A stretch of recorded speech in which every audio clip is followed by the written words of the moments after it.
we're pleased to have Tom Walker here tonight. Tom's been a terrific supporter for many years, and Tom was one of our Tom Paine Award winners one year. So let's give Tom a hand.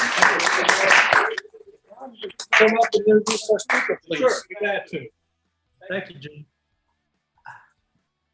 I'm proud to be an associate member of this group, and if I'd served, I'd be a member. Our guest tonight, our speaker tonight, is Professor Phillip Travis. Phil holds a PhD from Washington State University and is an associate professor of history at State College of Florida, Sarasota, Manatee. He's an expert on the history of the Cold War. His publications include the 2017 book, Reagan's War on Terrorism in Nicaragua, The Outlaw State, among other several peer-reviewed journal articles and chapters related to U.S. interventionism in Central America during the late Cold War, I'm sorry. His research interests include U.S. international relations, Latin America, world history, and specifically the Cold War, and the 20th century U.S. foreign policy, the war on terrorism, the Vietnam War, and the Second World War. Philip interviewed Nobel Prize recipient and former Costa Rican President Oscar Arias in San Jose, Costa Rica. And he has appeared on METV and other outlets, and he's appeared twice on my Peace and Justice report on WSLR. So he's a great friend, and I learn a lot every time he speaks. So welcome, Philip. Come on. Yeah, so thanks so much for having me. A couple things I wanted to think about as the slides go up here. A couple of preliminary questions, and you don't have to raise your hand and volunteer your opinion necessarily, but there's some things I thought that we should be thinking about, because the topic of the conversation tonight will kind of relate to maybe not providing exact answers to these, but giving us sort of insight into thinking about what are right now pretty pertinent questions in the United States, in our political discourse, and in the world. So the first question, how many of you believe that NATO, the North Atlantic Treaty Organization, is most at fault for the war in Ukraine? And again, keep your hands down. This is, I mean, you can, if you really want to, but the next question that I want you to just have in your mind as we have this conversation here, when you think about what I'm going to put up here, which best describes your position when it comes to the United States' and NATO's support for Ukraine? Are you in the position of not enough, the United States should be doing more? Are you in the position of the support is correct, right amount, probably keep it about where it's at? Or are you in the position of less or no military support should be or should have been provided? So these are some questions that, as we talk about this, we're going to discuss a little bit about the conflict in Ukraine. We're going to look at a little of the Cold War roots of this history. And particularly, we're going to go back, we're going to talk a bit about NATO. We're going to talk about some of the sort of longer term causes of the conflict. And we're going to try to look at perspectives, both Western perspective, also the Russian perspective a little bit as well. So that's why I want to have these in mind. We'll come back to these. And again, I can't promise you that I'm going to be telling you that here's the correct answer. But, hopefully there'll be some information here that will help us to, as we think about these type of topics tonight and as we leave here. So this is me. I got to introduce. I don't have to talk much about that. Though, real quick, go back. If you go to my website, there's nothing for sale there, so it's no money here. But those of you, you're veterans, so I have a pretty cool video up there. I just put up there from the Maginot Line in France. I'm sure some of you know about the Maginot Line, one of the most expensive blunders in military history. So I had a pretty cool firsthand tour of that. So if you're interested in that, you can go check that out there. And of course, my book is available. But if you really want that, you can reach out to me. I can get you a copy real cheap. The Cold War and NATO. Here's two maps here that I think speak for themselves in terms of NATO and its expansion during the Cold War. So, of course, the map here in the left of the screen, if you're viewing it, this is sort of Cold War era NATO, particularly NATO, the North Atlantic Treaty Organization, right? Of course, created in 1949. We'll talk about the reasons why it was created in a moment. And then, of course, on the other side, NATO today, which is, of course, in 2022, much more expanded NATO to include much of the former Warsaw Pact countries. So we have these two images here. Now, let's talk about the process whereby some of these changes occurred, what the ramifications were of those changes, and whether or not we should hold NATO in any way, shape, or form responsible for ongoing crises in the world. Before we do that, though, why was NATO formed in the first place? So, of course, behind the background picture here, I'm sure many of you know a bit about history. This is one of the most infamous photos in history, really. This, of course, is Neville Chamberlain, Prime Minister, Gallaudet, France, of course, Adolf Hitler, Mussolini, and Tiziano, the Italian Foreign Minister, from the Munich Conference of 1938. Most of you, anybody aware of the Munich Conference? We're raising our hand. Munich Conference, right? Peace in our time, right? One of the most, one of the more ironic and infamous statements, of course. The Munich Conference becomes associated, of course, with, and why am I talking about this right now? The Munich Conference, of course, is at the emergence of the Second World War, 1938. This is when Nazi Germany had placed demands on portions of Czechoslovakia, particularly the Sudetenland, in 1938.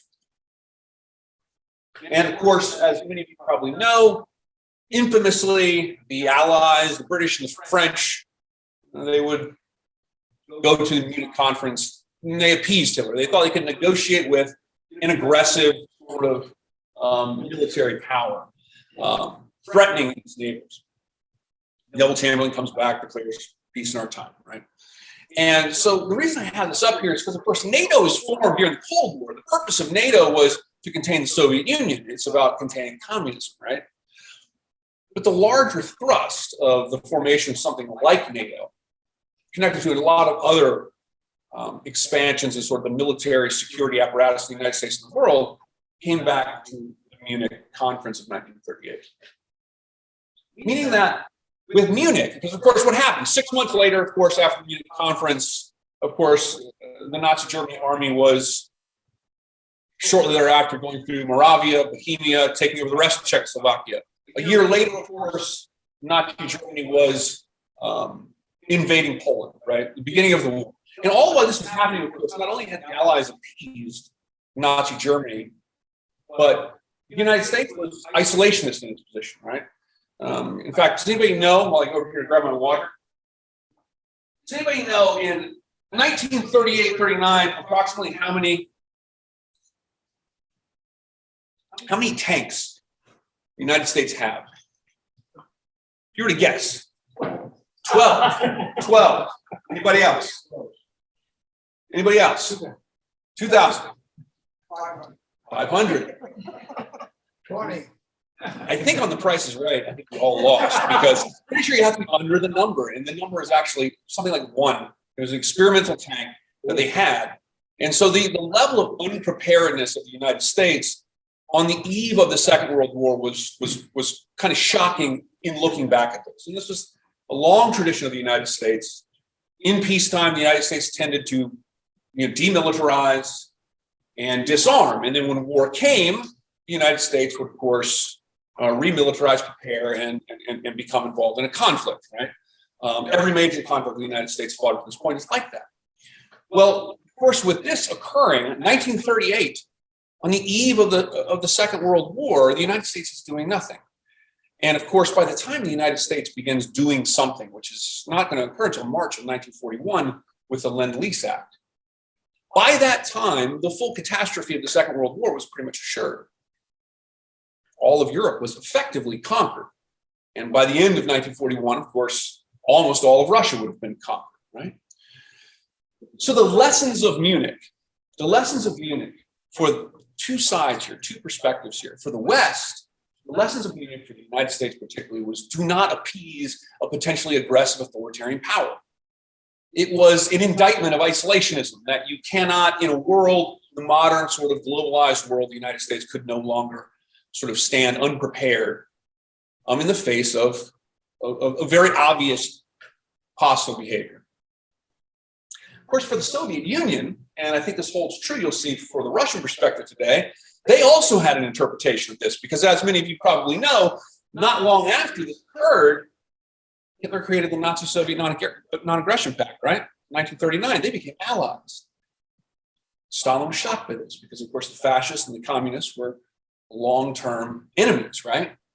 It was allegations of communist, espionage and sabotage that actually, in part, led to Hitler's rise to power in Germany.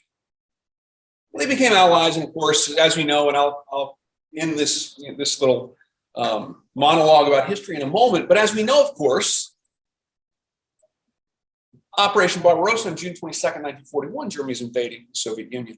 So there were two perspectives here. For the United States and its Western allies, the perspective was don't appease a potentially aggressive authoritarian power. Do not remain isolationist in a world where American interests are interconnected throughout the world, right?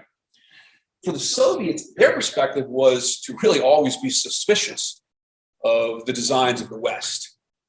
Because just as they had seen when Woodrow Wilson was president of the United States after World War I, the West had gone in to try to prevent the Bolshevik Revolution, and just the same in World War II, Nazi Germany had, of course, invaded the Soviet Union. So in a lot of ways, NATO is sort of in direct conversation with this. Because the idea with NATO is to create a Western European alliance that can act in preparation if a situation similar to this may occur.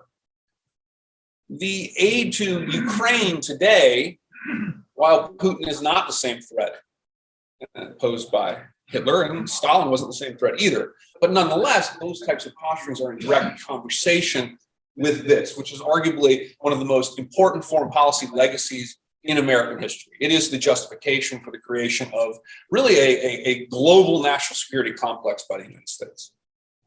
So NATO expanded. Let's get to the present here. Here's this map in blue again. You see, of course, the highly significant expansion of NATO. At the end of the Cold War, Russians thought that the NATO alliance would go away. The Warsaw Pact went away, albeit it was because they were gaining independence from the Soviet Empire, but nonetheless, it went away. And so there was sort of an assumption that NATO would go away too. And ultimately, of course, we know that doesn't happen. NATO remains, and in fact, through the course of the 90s and into the early 2000s, it expands its alliance to include many of the former Warsaw Pact states. One of the most important moments for the perception, because as I'm sure many of you know, one of the more common sort of arguments made by the Russian perspective is that, and not only the Russian perspective, but one of the most important political scientists in the second half of the 20th century, a realist named John Mearsheimer. I'm sure you've heard of John Mearsheimer, but he's made this argument vigorously that effectively NATO effectively encouraged this, if not caused this conflict. And he said because the expansion of NATO was seen as a threat to Russia. So in 2008, does anybody remember in 2008 that little war in Georgia in the Caucasus Mountains by chance, South Ossetia?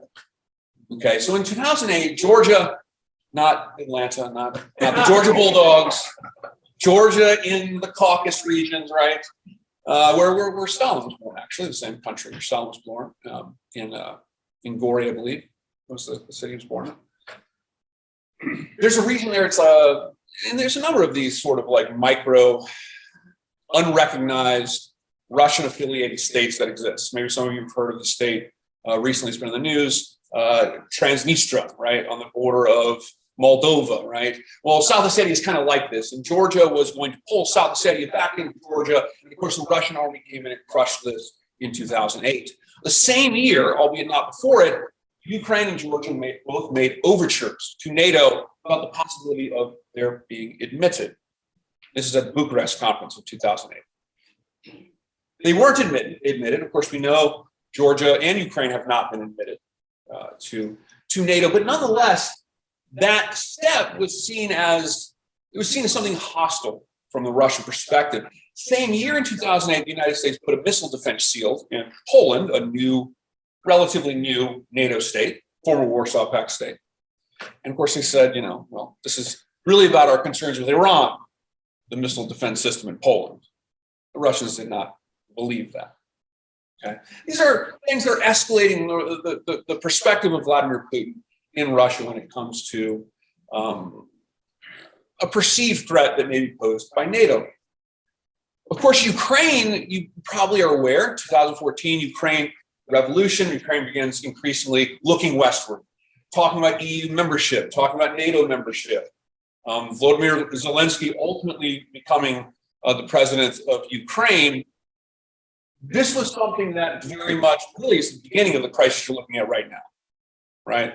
Russia begins supporting Donbass region, it's separatists there, it annexes Crimea, it helps to rig elections in Belarus, it begins a pretty intense form of cyber warfare on countries within the West as well.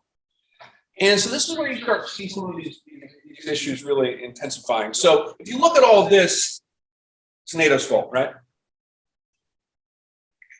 You can answer now if you want. NATO's fault.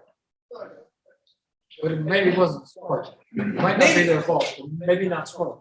Maybe it wasn't smart, but probably not totally their fault. Though, again, like there are some very, very esteemed individuals that have made this kind of position.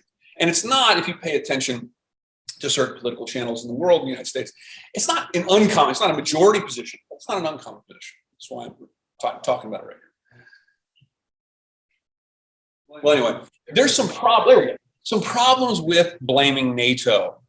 First of all, of course, if you look at the situation, of course, NATO, I mean, if you look at the bottom, NATO has never offensively attacked another country. In fact, it was 46 years before NATO actually ever acted militarily against anyone. That was, of course, during the Yugoslavian Civil War and the Kosovo situation, which I'm sure everybody here remembers. So they never offensively attacked another. Another problem with kind of blaming NATO for the war, of course, and probably the largest one is you're reducing the responsibility of the immediate actor here, right? Russia engaged in what in international relations speak is called a preventative war. And if you wanted to make it sound like, even though maybe you think preventative doesn't sound that bad, but if you know the term in international relations, it is bad. But if you want to make it sound less bad, you call it a preemptive war. You heard preemptive war? And of course, a preemptive war is when someone's about ready to attack you and you preempt the attack for your best interest. A preventative war is where the military is used effectively for the pursuit of national security or geopolitical interests, i.e. you see a potential threat, you take action preventatively to eliminate that threat. A preventative war is what Japan conducted on Pearl Harbor, December 7th, 1941. The United States and Japan were not at war, great deal of tensions, but they used that as an opportunity to hopefully take the United States out of that war to gain certain national security and geopolitical advantages, okay? That is why I'm talking about this. That's like really the epitome of an illegal war. And it's not to say that Russia is the only country to have done that, obviously. But that's the foremost reason why Japan was held as sort of a criminal combatant country in World War II, was because of that fact. So I think when you look at and you blame NATO for that expansion, yes, that's something that is potentially threatening to Russia. But we have to be careful with that because you want to be careful to not reduce the responsibility of the immediate actor. Another one I would add, I would say the context too. So the Cold War, what made the Cold War really a unique development, the Cold War from 1945 or 47, us historians argue about this. Yes, we argue about this. Did it start in 45 or 47? I won't go down that path. We'll be here all night. But 45, 47 until the collapse of the Soviet Union, 1991, right? That period was unique in history, particularly because it represented a period of global bipolarity, meaning that there were two great powers, right? And those two great powers were effectively not engaged in meaningful diplomatic, economic, or political behavior. They were not engaged in normalized relations.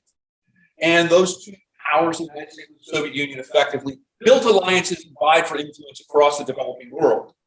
Okay, so it was a period of global bipolarity. The 1990s is actually really unique And at the time, I think a lot of historians coming out of the Cold War thought, this is going to be a really boring decade. But now you look back and it's like a really, really important moment in the history when you think about foreign relations, international relations, these types of things. Because the 1990s it's called the Unipolar Moment. It's brief, about a decade long. But for about a decade, the United States was the only global hegemonic power, the only global superpower, right? And so this is an important context here because when much of this NATO expansion is occurring, because NATO, the idea with NATO initially was to contain Soviet communism. When NATO expanded in the 1990s, it really had nothing to do with containing Russia. No one was really that concerned about Russia in the 90s. Russia was trying to do democracy in the 90s with Boris Yeltsin, albeit that did not work out too well. But at the time, Russia was engaging in an experiment in democracy. And they were referred to as effectively an up-and-coming democratic power in the 1990s. They were not seen in the way that they had been seen during the Cold War. And so a lot of the NATO expansion has been taken in the context of that as well. We can look back in hindsight and say how much of a mistake this was, but the action at the time was not done to necessarily directly threaten Russia in the 90s at least, okay? It was really more about creating a sort of US-affiliated Western European sort of sphere, really, that ultimately is perceived as very threatening to Russia. Now, consider Putin's perspective a bit here. We do have to look at the other side a little bit. Putin sees, and this is not unlike many of his Soviet counterparts before, go back to the lessons of Munich, right? Suspicions of the West. Putin sees Eastern European powers as a threat, or the westernization of Eastern European powers as a threat, right? Inherently a threat. Whether you're placing tanks on the border or not, he sees the westernization of a country like Ukraine, for example, as a threat to Russia. It's important to note as well, and this is something that specialists in this field would resoundingly agree with, and right now, aside, well, maybe talk about that in a little bit, but Putin has not been pursuing a third world war necessarily, not pursuing a reconquest of all of the former territories of the Soviet Union. He's an opportunist. And if you look at his foreign policy agendas, really for the last 20 years, it's very opportunistic, little bits here and there that he feels he can get away with. He very much got away with Donbass up until February this year. He very much got away with Crimea up until February this year. Certainly things like South Ossetia and the Georgian conflict. I was very much getting away with cyber warfare, election fixing in places like Belarus and those types of things. These are all examples of his opportunism. Now, with Ukraine, I think specialists would probably agree that it's not gone the way he had planned it to go, because most would say that the goal there was to topple the regime in Kyiv and then to probably create some kind of independent Donbass states, Luhansk and Donetsk, quote unquote, independent, and to put into place a Belarusian style. You're aware of the leadership of Belarus right now, right? Many of the original attacks came from Belarus. So to put that kind of a government in power in Kyiv. And of course, that hasn't worked. But I think the initial plan was probably opportunistic, that they could pull this off quickly. The government would be toppled. It would occur in such a speed that there might be some resistance. There might be some resistance from the West, but ultimately, like Donbass earlier, like Crimea, the West would just eventually allow it to kind of normalize. That, of course, didn't happen. So the last slide here, and then I'll have a question slide. I know historians, we're long-winded. That's why we write books. That's why we write books. We have a lot to say. But so now the last one, that question had you thinking about, the last question: should the United States be sending weapons to Ukraine? And there's a little bit of simplification here in terms of there's middle grounds in this, so everything does not have to be broken down into two sides, right? But there's kind of, if you want to think simplistically about this, there kind of are two sides to this. So on the one side of it, consider these 2 points right down here before I talk about these two international relations perspectives briefly.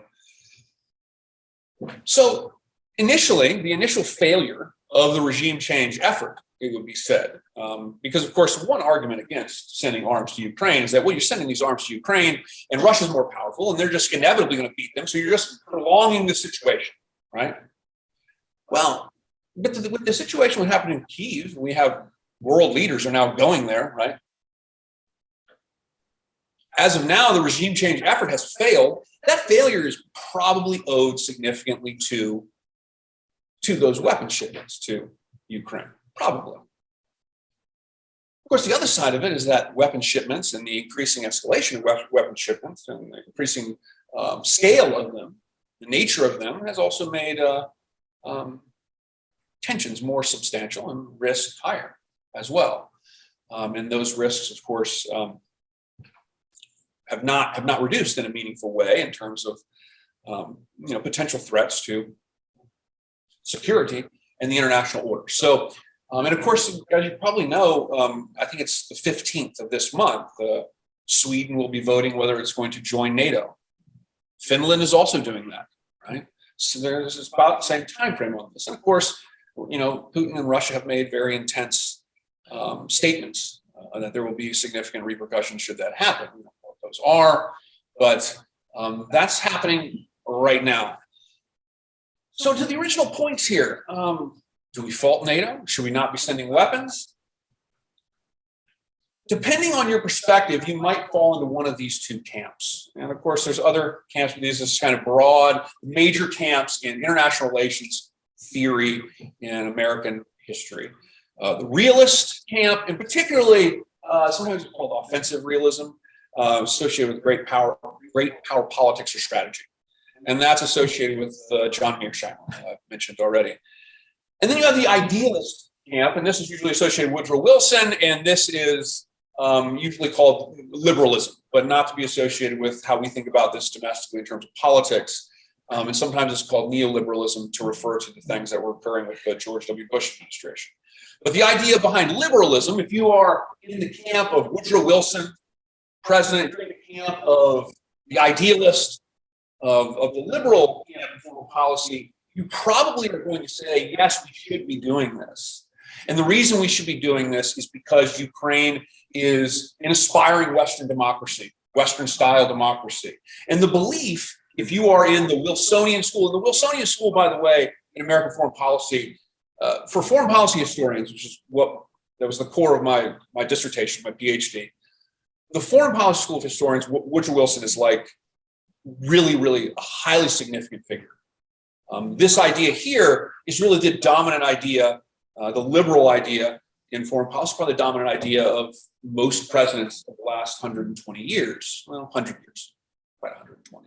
But if you're in that camp, you're going to say democracy is a basic fact. Not necessarily basic fact, but more or less, democracies don't fight each other. Maybe you can find one somewhere. But generally speaking, there's this assumption in the liberal idealist world that democracies that share similar values of human rights, of representative government, your civic principles, right?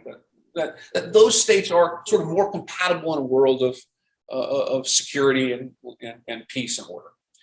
And so that camp is more likely to support Ukraine militarily because they're ultimately going to say that you're trying to protect the existence of a liberal democracy or something that's aspiring to a liberal democracy.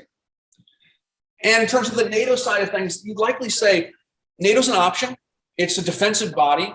It's not attacking anybody or threatening anybody. And the reason why all of those Warsaw Pacts joined NATO in the first place is because they were small countries that were underneath the influence and control of the Soviet Empire.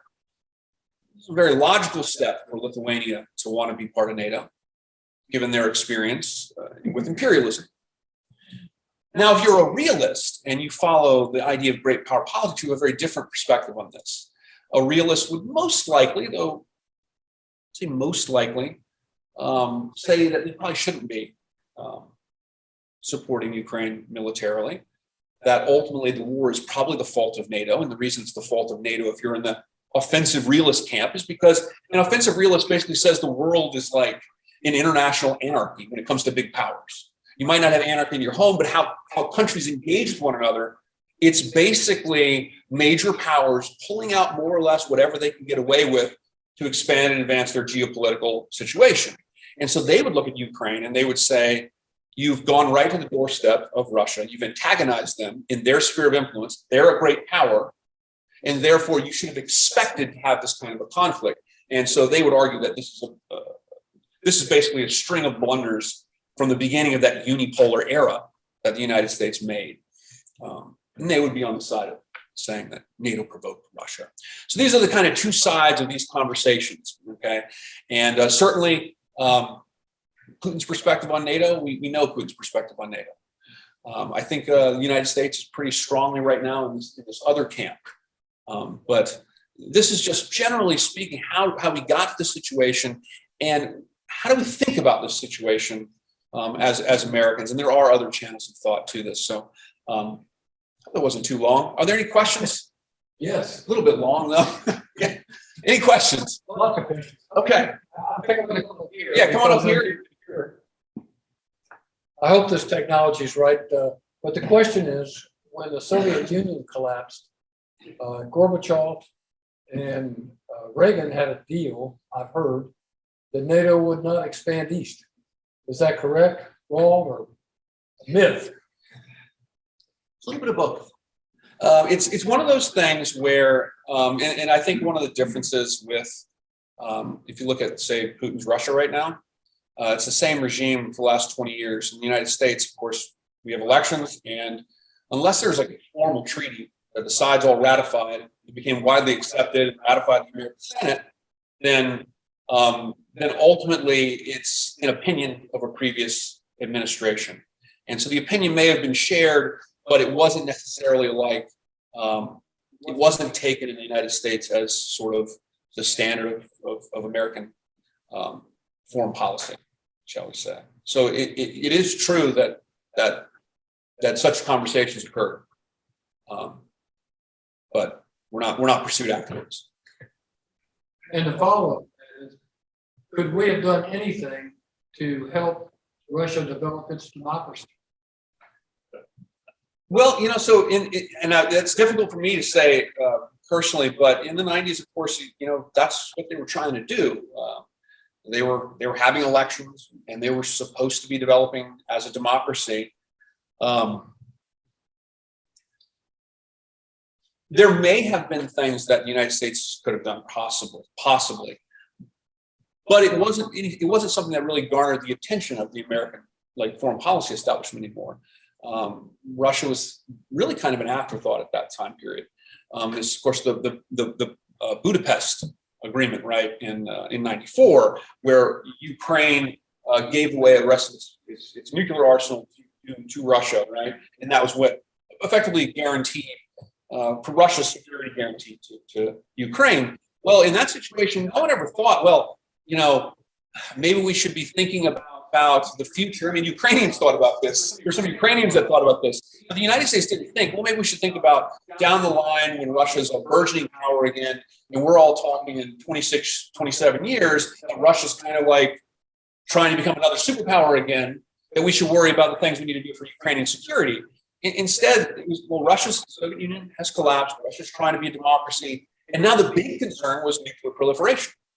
And you're worried about North Korea, you're worried about Iran, you're worried about nuclear weapons potentially in the hands of independent actors, or even like a terrorist group, like a dirty bomb, or these types of things, right? So possible, but hindsight, at the time, it just wasn't, in the context of the time, something that would have been pursued, I think, very intensely. And again, there was all assumptions that their experiment in democracy, there's no reason why it shouldn't work, right? You're coming out of the Cold War. So the American perspective out of the Cold War at the time, John Lewis Gaddis, anybody know John Lewis Gaddis? Famous historian of the Cold War. John Lewis Gaddis wrote a book, and we historians, he's a great historian. He's not listening now. No one's recording this and going to give this to him, but he's a great historian. But he wrote a book in 1996 that, graduate students just tore apart and were like, this is garbage. And it was called We Now Know. And it was a triumphalist rendition of the Cold War. But from that standpoint, it really spoke to the level of kind of hubris that the United States was experiencing coming out of the Cold War, seemingly succeeding in the Cold War, seemingly this incredible economic boom time in the United States. And so those factors did not lend themselves closely to really take Russia seriously in the 90s. And so maybe there's a missed opportunity. Maybe they just took it for granted that they would naturally be successful as democracy, because why wouldn't they? Because we have the best system, right? That's the perspective, right? So when and how does it stand? Can they hear? Should I repeat? Yeah, repeat it. So the question was when and how does the war in Ukraine end? And I think that's I can just do the best you can do with that, because it's the longer it goes on, I think the more concerning it is, certainly for humans and human rights. Obviously, you see what's going on in places like Mariupol right now, and I mean it's a human catastrophe. How does it end? I mean, when the conflict, I remember when I was on the Peace and Justice Report the last time, and they were starting to talk about peace talks, and we ended ours with a little bit of a granule of like that conversation, a little bit of a granule of like, let's hope these peace talks, maybe they come to some kind of an agreement. And now it doesn't look like the peace talks are in very much of a meaningful place, and it seems as though like, in order for there to be a peace agreement from the Russian standpoint, they'll ask for some kind of guaranteed neutrality of Ukraine, recognition of Crimea as a part of Russia, and independence of those Luhansk and Donetsk regions. And as a full thing right now, that seems to be a non-starter. So hopefully there's some kind of talking points that can be had, and they can come to some kind of a legitimate, at least long-running ceasefire. But right now, it doesn't look like they're close to that. Putin was relatively quiet today. Should that be seen as kind of positive development? Maybe they just had that. They just had the Victory Day celebration, and maybe I don't know though. I'm there with you on that. I don't know, and I can't predict what. But I think that he's focused on those eastern regions right now, and he's probably still interested in regime change. And I think that's probably the direction he's going. And I don't know how long it'll go, because seemingly the war is intensifying in a lot of places. But I think that's where his focus is.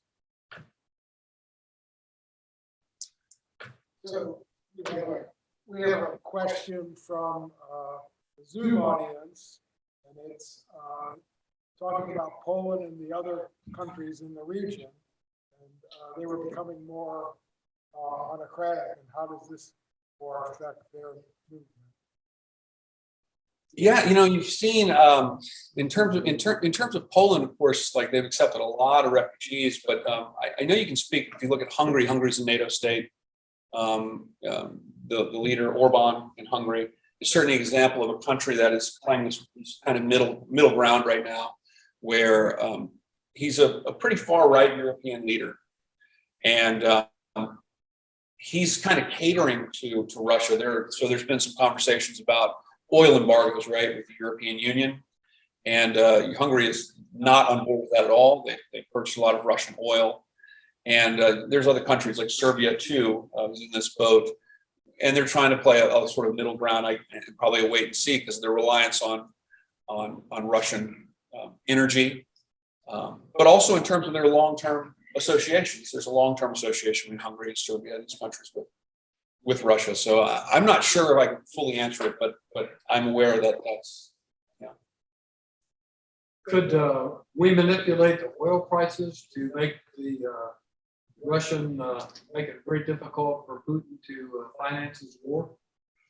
So I saw that in a couple of the questions that might come up, and there's really no way I can answer that.